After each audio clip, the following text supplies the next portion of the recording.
إن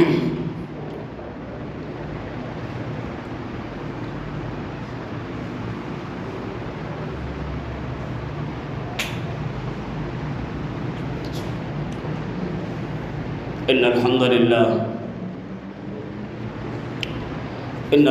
لله نحمده ونستعينه ونستغفره ونعوذ بالله من شرور أنفسنا وسيئات أعمالنا من يطع الله ورسوله فقد رشد واهتدى ومن يعص الله ورسوله فقد ضل وغوى فإن أصدق الكلام كلام الله وأحسن الهدي هدي محمد صلى الله عليه وسلم وشر الأمور محدثاتها وكل محدثة بدعة وكل بدعة ضلالة وكل ضلالة في النار. أعوذ بالله السميع العليم من الشيطان الرجيم. بسم الله الرحمن الرحيم. يا أيها الناس اتقوا ربكم الذي خلقكم من نفس واحدة وخلق منها زوجها وبث منهما رجالا كثيرا ونساء واتقوا الله الذي تساءلون به والأرحام إن الله كان عليكم رقيبا. يا أيها الذين آمنوا اتقوا الله حق تقاته ولا تموتن إلا وأنتم مسلمون. يا أيها الذين آمنوا اتقوا الله وقولوا قولا سديدا يصلح لكم أعمالكم ويغفر لكم ذنوبكم ومن يطع الله ورسوله فقد فاز فوزا عظيما. اللهم صل على محمد وعلى آل محمد كما صليت على إبراهيم وعلى آل إبراهيم إنك حميد مجيد.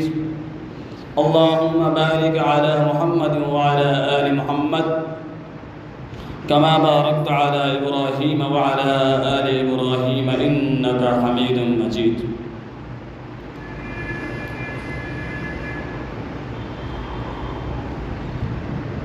قال الله تبارك وتعالى في القرآن المجيد: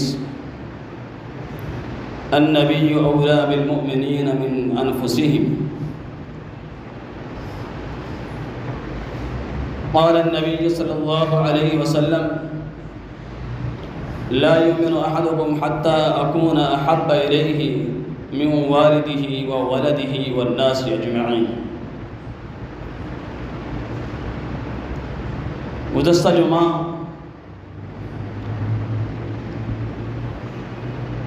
نبی علیہ السلام صحابہ کرام کی مجلس میں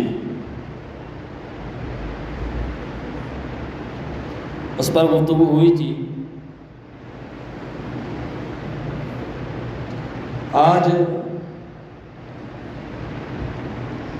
آپ علیہ السلام کی شان، کیونکہ ربیع الاول کا مہینہ ابھی چل رہا ہے اور آپ علیہ السلام سے محبت ہم پر فرض ہے. یعنی آپ علیہ السلام کی محبت کے بغیر انسان کی زندگی بیکار ہے، دنیا کے اندر بھی اور آخرت کے اندر بھی. محبت کب پیدا ہوگی؟ پیغمبر علیہ السلام کی ذات کی محبت اس وقت پیدا ہوگی جب آپ علیہ السلام کے شان سے انسان واقف ہوگا کہ آپ کی شان کیا ہے. اسلام سے پہلے، اسلام کے بعد۔ اسلام سے پہلے یقیناً اگر کلام مجید کی طرف ہم نظر دوڑاتے ہیں تو اللہ تبارک و تعالی نے آپ علیہ الصلوۃ والسلام کی محبت کی اس انداز سے نقش کشائی کی ہے کہ انسان تصور بھی نہیں کر سکتا، انسان سوچ بھی نہیں سکتا۔ مسئلہ عقیدے کا بھی ہے، جیسے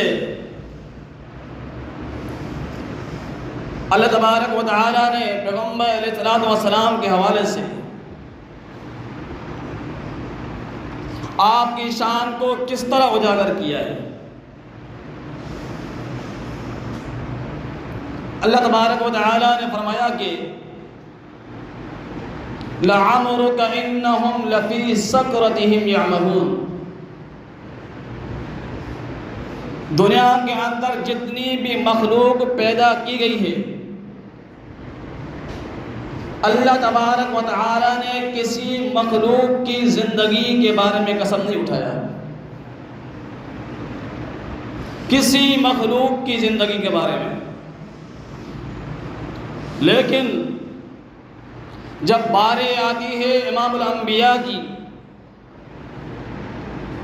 جناب محمد رسول اللہ صلی اللہ علیہ وسلم کی، تو اللہ تبارک و تعالی نے فرمایا لَعَمْرُكَ إِنَّهُمْ لَفِي سَكْرَتِهِمْ يَعْمَهُونَ۔ اے پیغمبر، آپ کی عمر کی قسم ہے، آپ کی زندگی کی قسم ہے۔ قسم اٹھانے والی اللہ تعالی کی ذات ہے، کبھی بھی کہیں بھی کسی اور مخلوق کے بارے میں یہ نہیں کہا۔ یہاں صرف عمر کے حوالے سے لفظ عمومی ہے، اس لفظ کو اللہ تبارک و تعالی نے ادا کیا ہے۔ ادا کرنے سے اللہ رب العالمین نے اس بات کی وضاحت کی ہے کہ نبی علیہ الصلوۃ والسلام کی پیدائش سے لے کر آپ کی وفات تک کی زندگی ہے، آپ کی وفات تک کی زندگی لعمرک میں شامل ہے۔ اور کیوں نہیں شامل ہو؟ اللہ رب العالمین نبوت سے پہلے بھی اللہ تعالیٰ کے رسول کو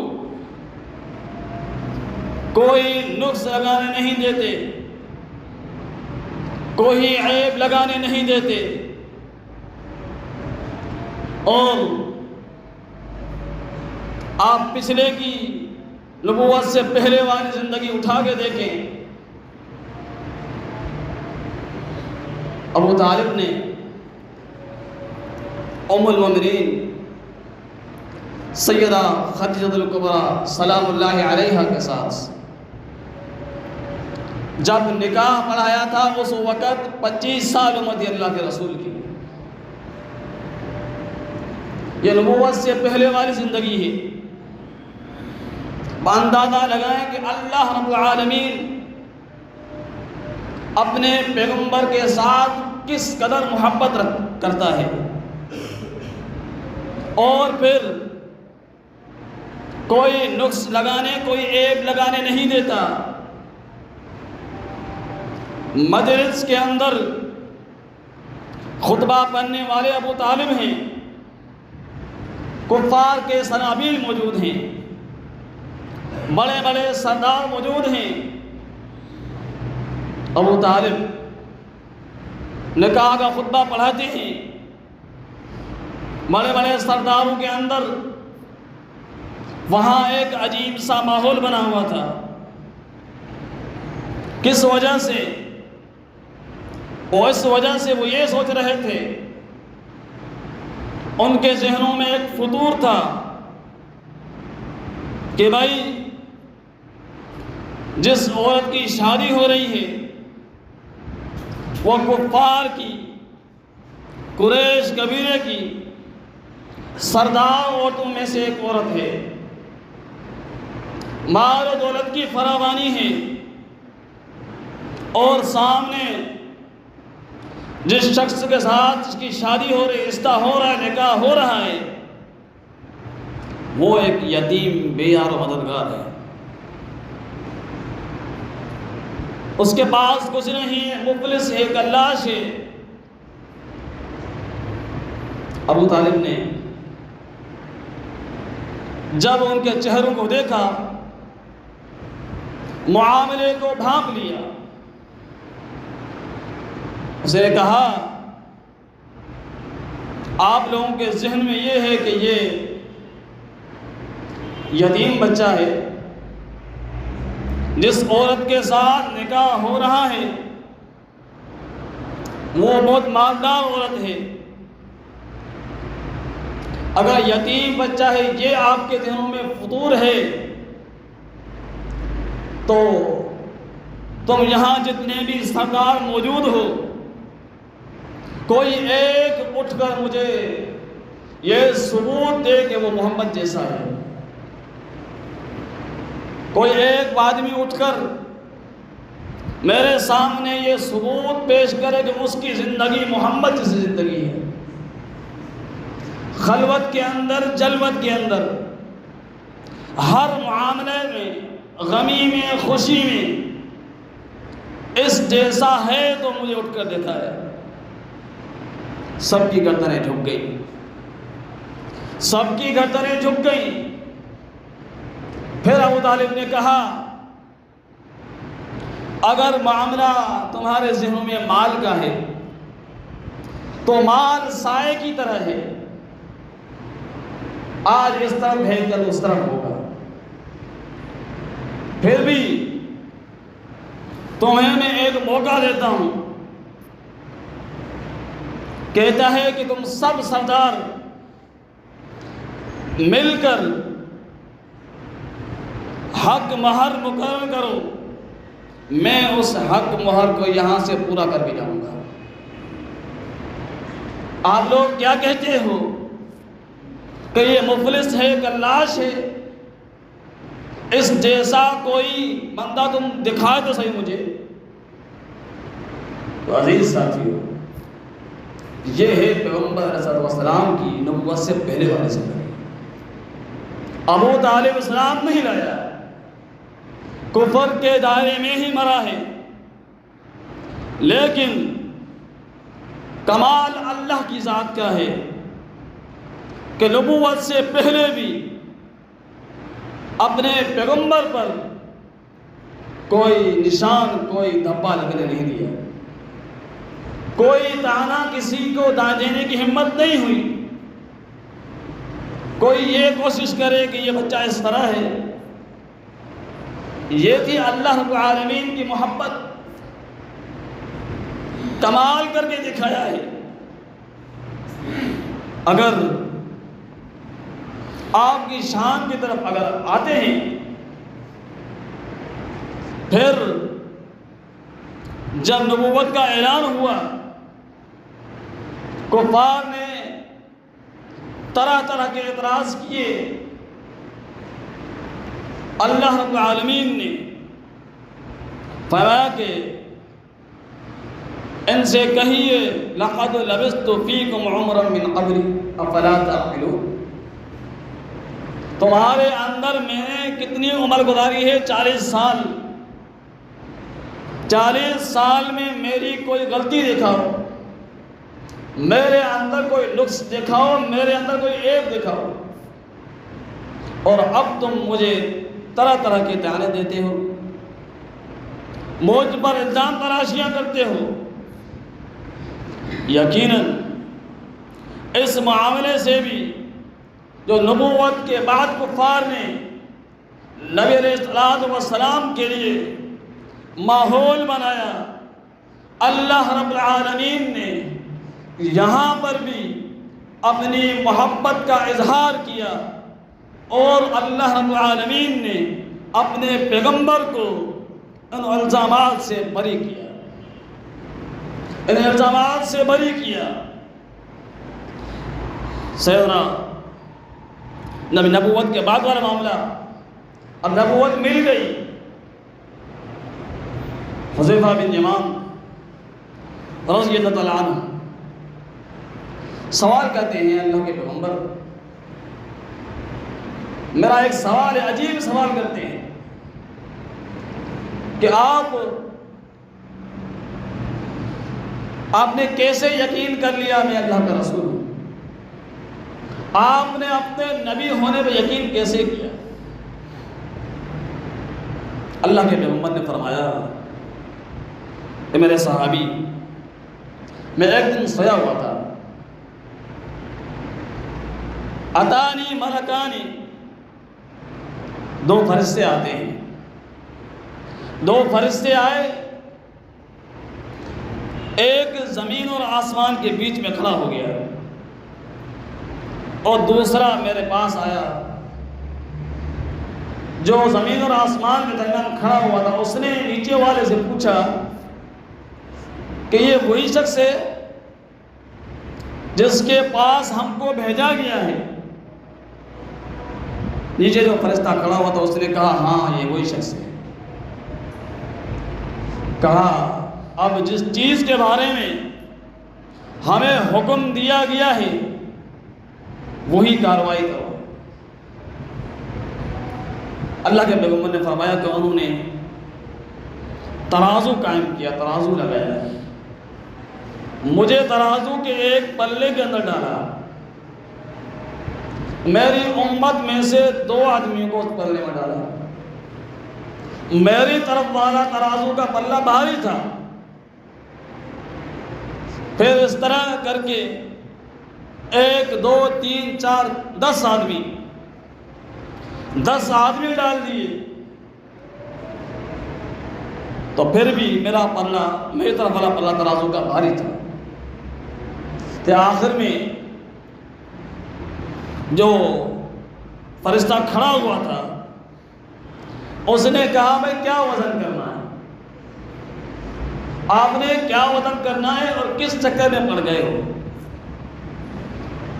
ایک طرف کائنات کے اندر جتنے لوگ ہیں قیامت تک آنے والے ہیں، جتنے بھی لوگ ہیں سب کے سب کو ترازو کے ایک پلے میں اندر ڈالا جائے اور دوسرے میں اس شخص کو ڈالا جائے، پھر بھی یہ بھاری ہوگا۔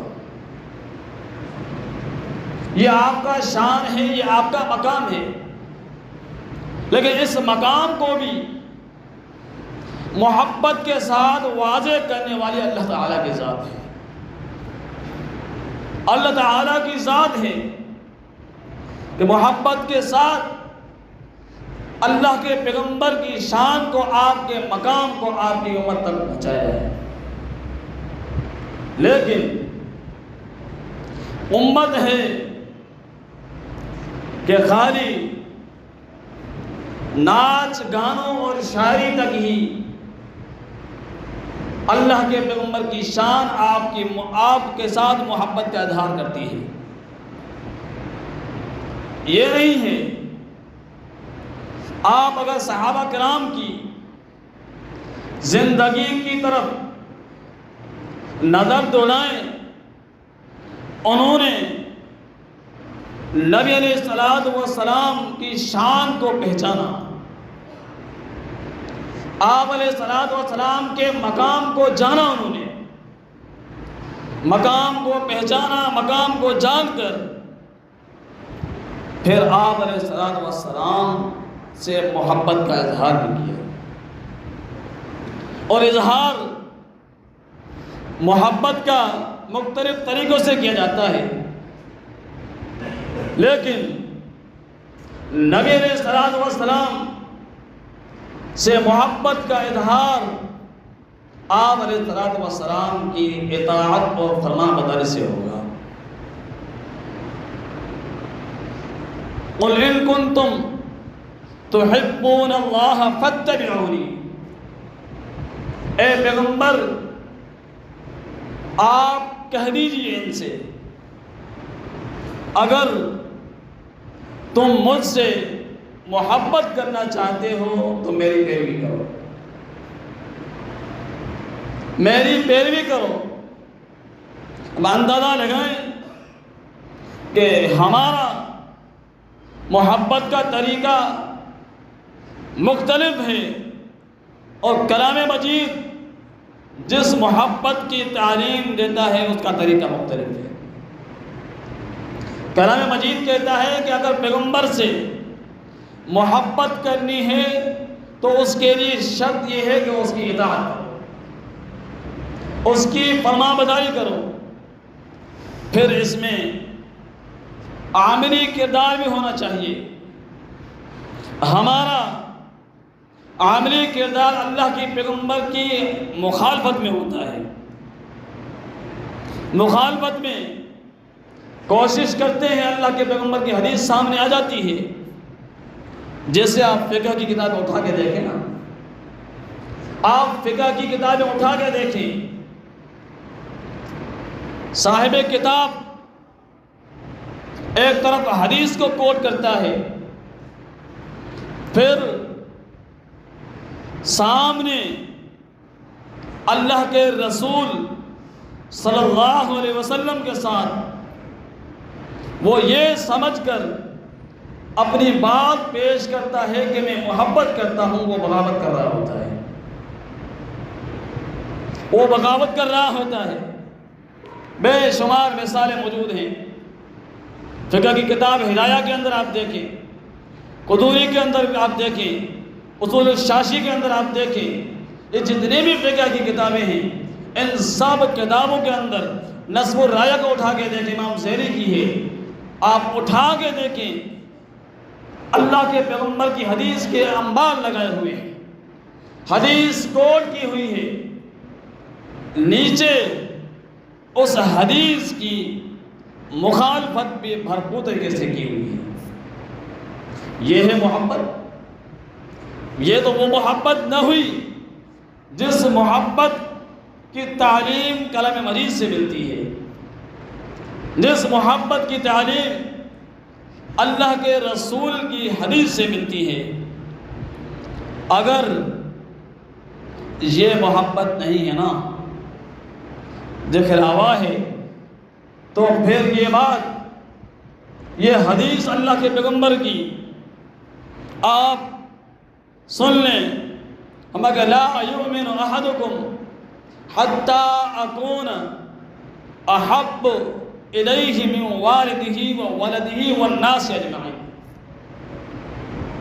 یہاں پر تو محبت اللہ کے پیغمبر کی ایک طرف ہوتی ہے، علماء کی ایک طرف ہوتی ہے، اور اپنے ربانیین کی طرف الگ ہوتی ہے، لیکن حیرانگی کی بات تب ہوتی ہے کہ جب اللہ کے رسول کی محبت پر ہم اپنے قبیلے کی محبت کو ترجیح دیتے ہیں، ہم اپنے سرداروں کی محبت کو ترجیح دیتے ہیں، ہم اپنے خاندان کی محبت کو ترجیح دیتے ہیں۔ حدیث کیا کہتی ہے کہ اس وقت، اور پھر اپنے آپ کو مسلمان بھی کہہ رہے ہوتے ہیں، اپنے آپ کو ایمان والا بھی کہہ رہے ہوتے ہیں۔ حدیث کہتی ہے کہ لا یؤمن احدکم حتی اکون احب الیہ من والدہ وولدہ والناس اجمعین۔ اس وقت تک کوئی شخص مومن نہیں ہو سکتا جب تک وہ اللہ تعالیٰ کے رسول سے، اپنے والدین سے، اپنے گھر والوں سے، اپنی ذات سے، اور دنیا کے اندر جتنی بھی چیزیں ہیں سب سے زیادہ محبت کرنے والا، اس وقت تک کوئی مومن نہیں ہو سکتا، ایمان والا نہیں ہو سکتا۔ اب آپ اندازہ لگائیں کہ ہماری اور آپ کی کیا کیفیت ہے، کیا حقیقتاً جو ہمیں پیغمبر علیہ السلام سے محبت کا عملی سبق ہمیں ملتا ہے، احادیث سے، اللہ تعالیٰ کے کلام سے اور آپ علیہ الصلوۃ والسلام کے ساتھی صحابہ کرام کی زندگی سے کیا ہمارا بھی وہی طرز عمل ہے یا ہمارا طرز عمل اس سے کہیں مختلف ہے؟ اگر